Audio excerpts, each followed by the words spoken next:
Good morning dear students, how are you? Okay, कल हम लोगों ने कैंसर एक नया टॉपिक स्टार्ट किया था और जिसमें हमने आपको कैंसर क्या होता है, कैसे उत्पन्न होता है, नियोप्लास्टिक सेल्स कैसे बनते हैं और ये नियोप्लास्टिक सेल्स ही कैंसर सेल होते हैं, और फिर शरीर के विभिन्न भागों में प्रभावित ऊतक के आधार पर ये कितने प्रकार के होते हैं, ये हमने आपको कल बताया था। 3 प्रकार के कैंसर बताए थे। अब ये जो हमने आपको बताया कि नियोप्लास्टिक सेल्स उत्पन्न हो जाते हैं और यही जो है सेल कैंसरस सेल्स होते हैं। तो ये कैसे उत्पन्न हो जाते हैं? हमने आपको बताया था ना कि डीएनए के विभाजन के समय जो आदि उनको जीन्स होते हैं उनमें उत्परिवर्तन हो जाता है। तो वो उत्परिवर्तन किस कारण से हो जाता है, और उस उत्परिवर्तन के द्वारा आदि उनको जीन्स में परिवर्तित हो जाते हैं, तो जिससे कोशिकाओं का विभाजन अनियंत्रित हो जाता है और वो ट्यूमर बना देते हैं। तो ये डीएनए में माने उनको जीन्स में उत्परिवर्तन कैसे हो जाता है, क्या कारण है? तो आज हम लोग कैंसर के कारण यानी नियोप्लास्टिक कोशिकाओं की उत्पत्ति किन किन कारणों से होती है पढ़ेंगे। तो कैंसर उत्पन्न होने के कारण, तो इसके बहुत से कारण हो सकते हैं, जिनमें से हम कुछ आपको यहाँ बता रहे हैं। तो इनमें से एक कारण है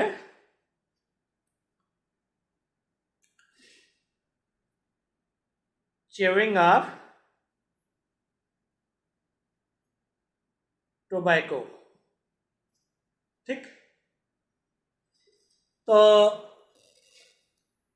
हम लोग अक्सर देखते हैं कि बहुत से लोगों की आदत होती है कि वो जो है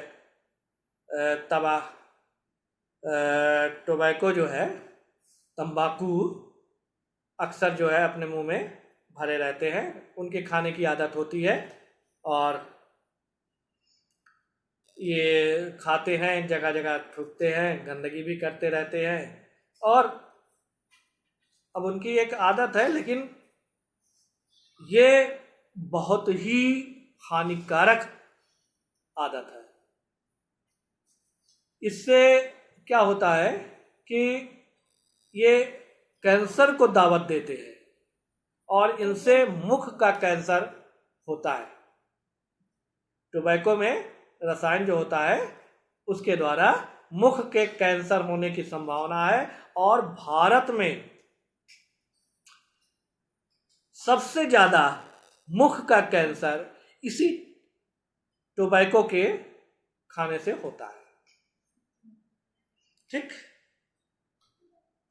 दूसरा स्मोकिंग।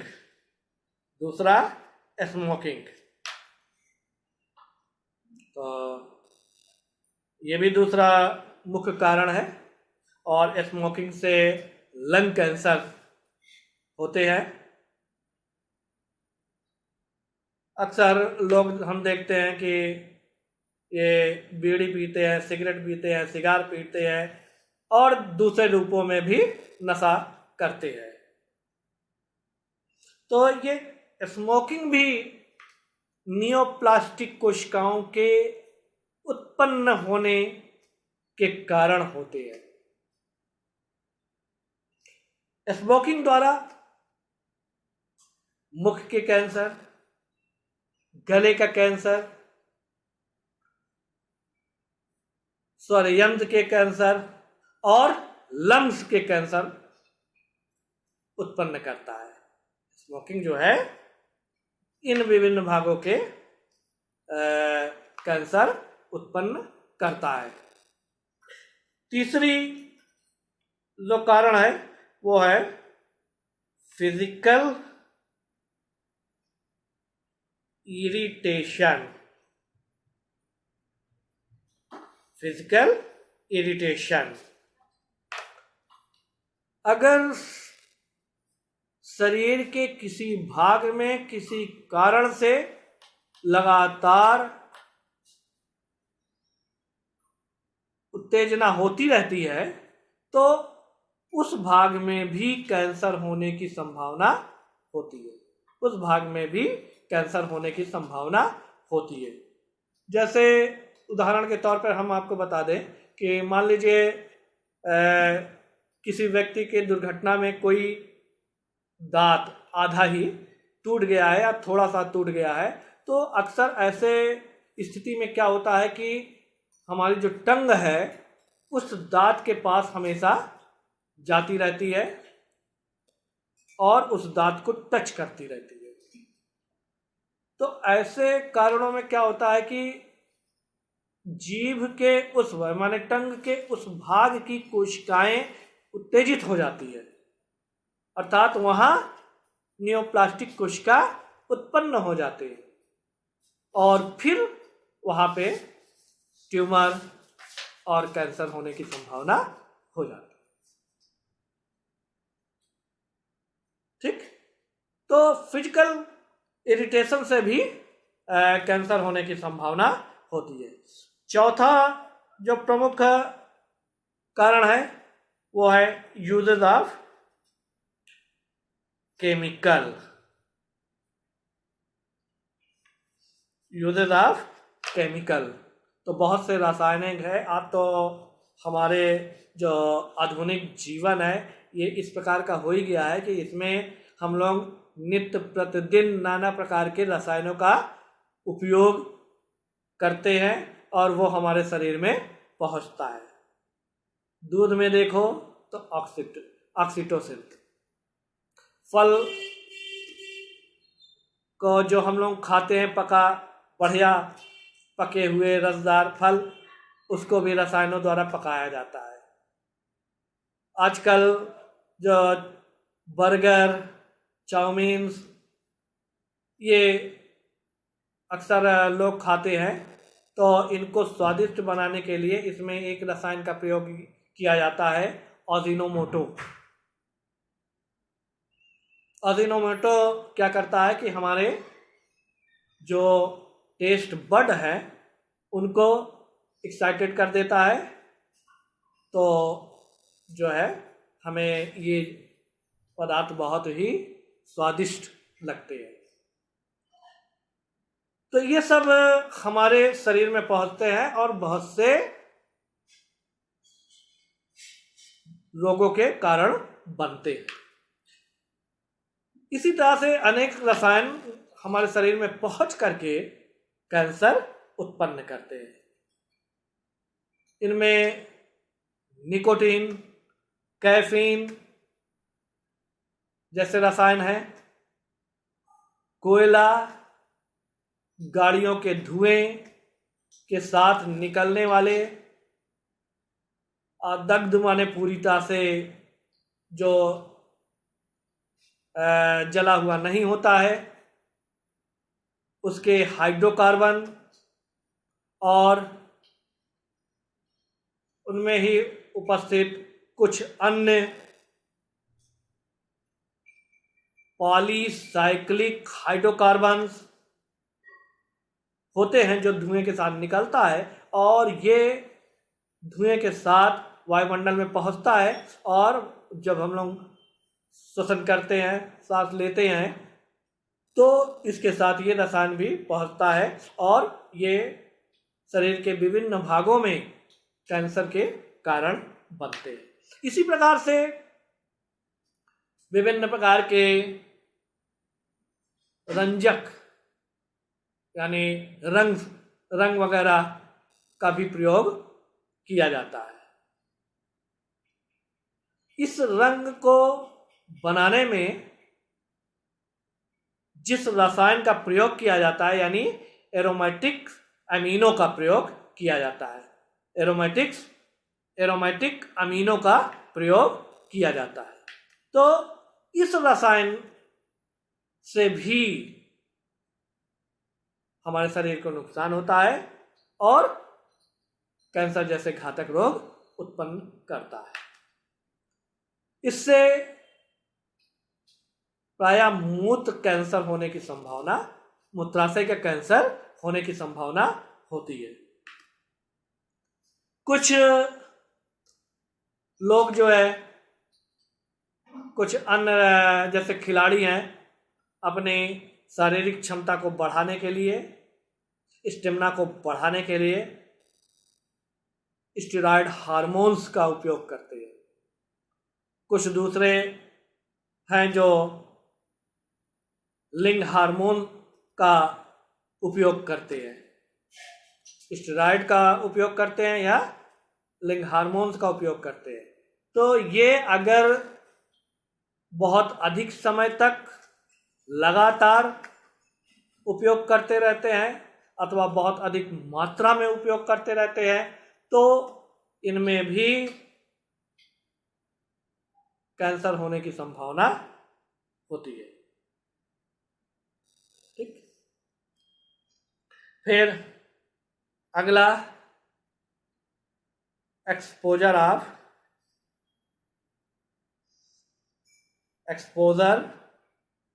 इन सन रेज। जैसा कि हम लोगों को मालूम है कि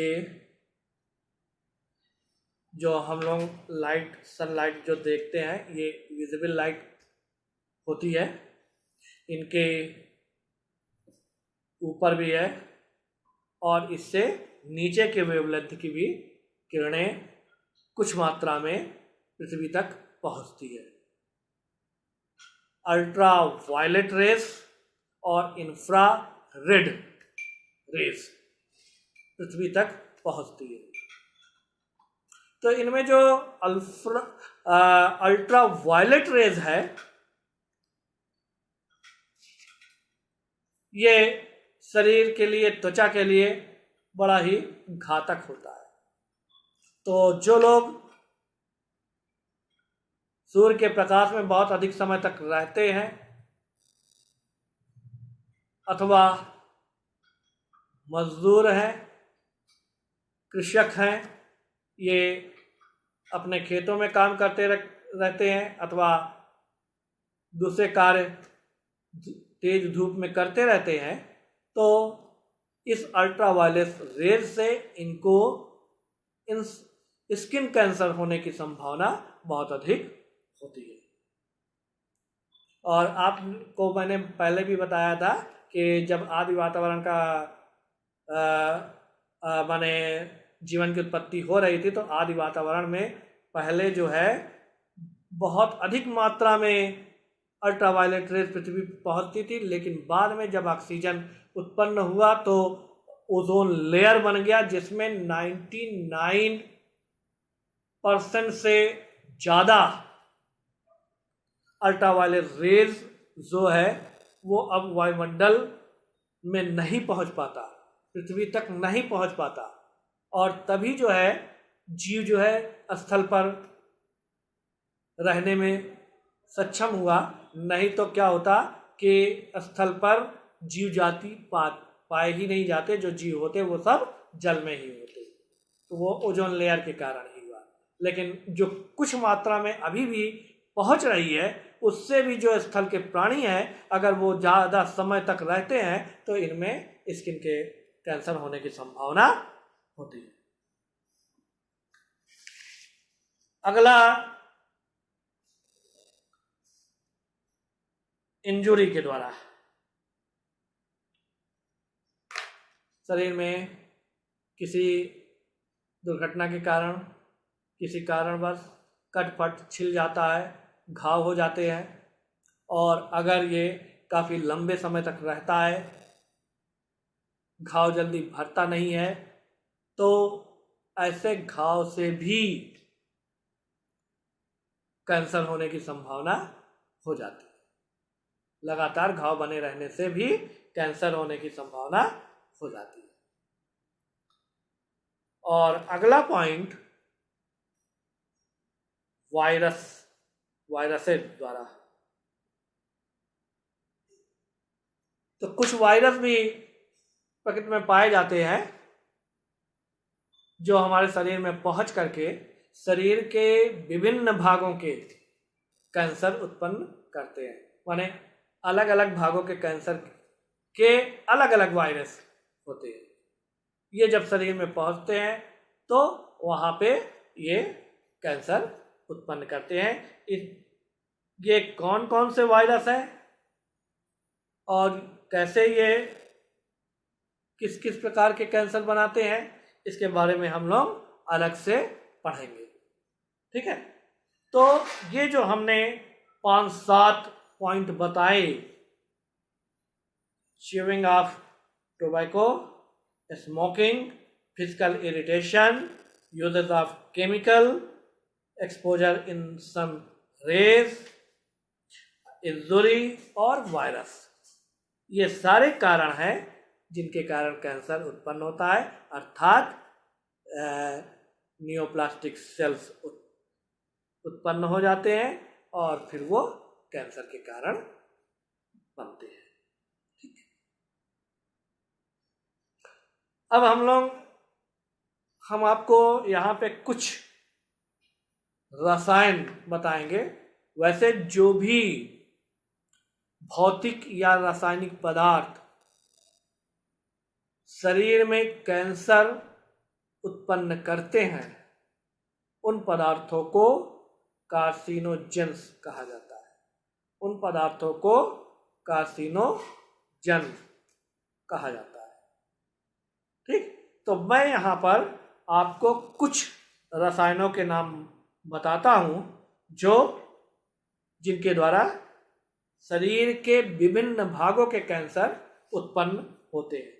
तो नंबर 1, जैसे 3,4 बेंजोडाइमेथिलीन। बेंजोडाइमेथिलीन, इसको कोलतार भी कहा जाता है और इसके द्वारा स्किन एंड लंग्स कैंसर होता है। 2,4 बेंजोडाइमेथिलीन, जिसको कोरताल भी कहते हैं, इसके द्वारा हमारे शरीर में स्किन और लंग्स कैंसर उत्पन्न होता है। दूसरा, सूट यानी धुआं या कालिक। सूट, धुआं या कालिक, इसके द्वारा भी स्किन एंड लंग कैंसर होने की संभावना होती है। तीसरा,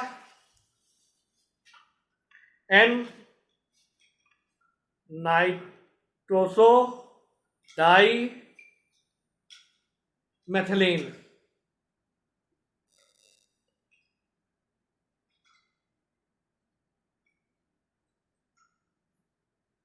सॉरी, यहाँ पे मैंने गलत बता दिया था। ये जो पहला मैंने आपको बताया था 3,4 बेंजोपाइरीन है। 3,4 बेंजोपाइरीन, इसी को कोरताल कहते हैं। इसको 3,4 बेंजोपाइरीन।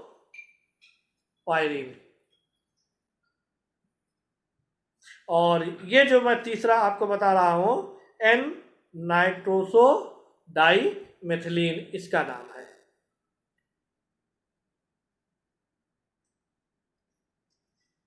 इसके द्वारा ये जो है सिगरेट्स के स्मोक में निकलता है और इसके द्वारा सिगरेट से कौन सा रोग होगा वो आप जानते हो, माने कौन सा कैंसर होगा, लंग कैंसर। ठीक, फिर चौथा, मस्टर्ड गैस, इससे भी लंग्स कैंसर धुआं और गैसों से ज्यादातर लंग कैंसर। फिर एस्बेस्टोस, इससे भी लंग कैंसर। और विनाइल क्लोराइड, विनाइल क्लोराइड अगला जो है विनाइल क्लोराइड, इससे लीवर का कैंसर हो जाता है। और फिर कैडमियम ऑक्साइड, इससे प्रोस्टेट ग्लैंड का कैंसर होने की संभावना रहती है। अगला nickel and chromium, nickel and chromium compound के यौगिक जो होते हैं, इनसे भी लंग कैंसर होने की संभावना होती है। और फिर इसके बाद 2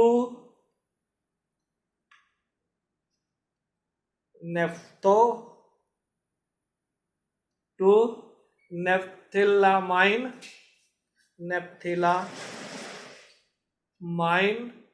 एंड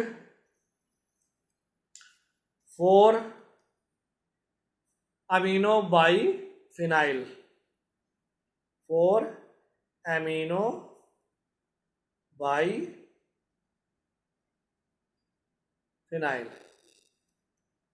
इसके द्वारा यूरिनरी ब्लैडर का कैंसर होने की संभावना रहती है। अगला अफ्लाटॉक्सिन, अफ्लाटॉक्सिन, इसके द्वारा लीवर कैंसर। फिर डाई इथाइल स्टिलबेस्ट्रॉल, डाई इथाइल स्टिलबेस्ट्रॉल,